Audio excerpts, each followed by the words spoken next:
When an elderly parent gradually loses control of their faculties, it can be difficult for children to determine whether having their parent declared incapacitated is the right thing to do.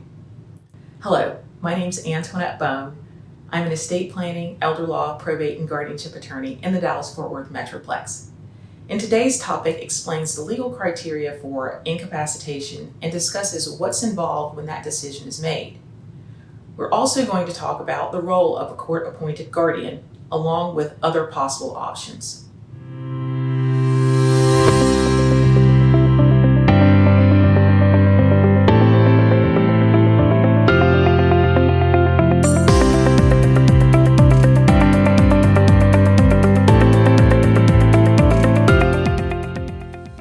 So when is it appropriate to have your elderly parent declared incapacitated?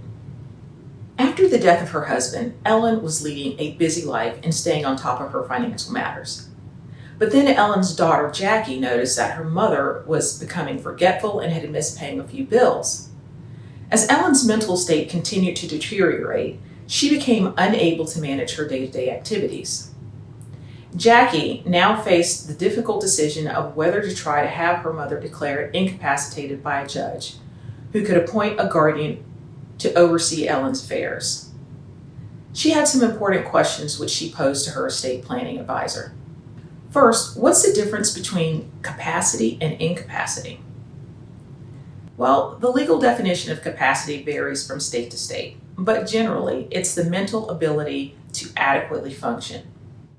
In Texas, the Estates Code defines an incapacitated person as an adult or child who, because of a physical or mental condition, is substantially unable to provide food, clothing, or shelter for him or herself, to care for the individual's own physical health, or to manage the individual's own financial affairs.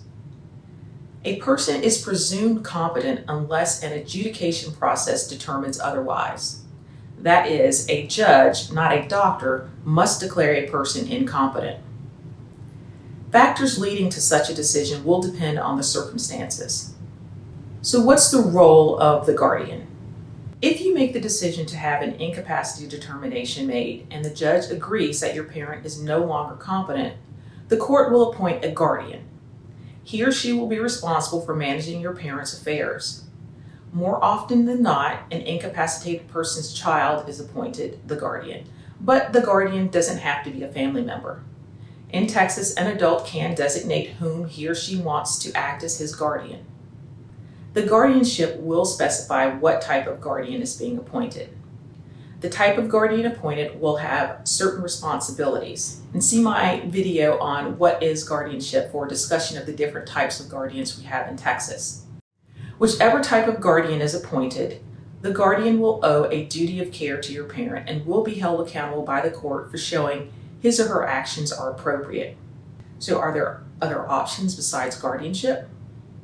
Well, sometimes an elderly parent knows he or she needs assistance and asks for it. This is ideal because it avoids the expense and emotional toll of a guardianship proceeding, and your parent will receive the help needed. For example, perhaps you or a sibling can take care of bill paying, or you can retain a professional to handle it. The expense may be worth the increased sense of control your parent may feel from hiring someone rather than depending on a family member.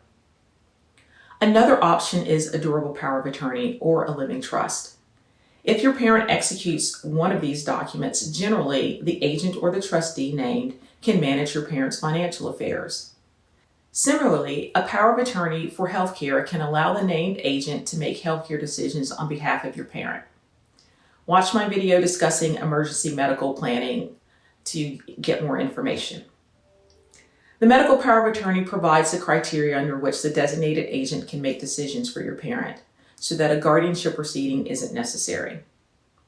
Back to Jackie.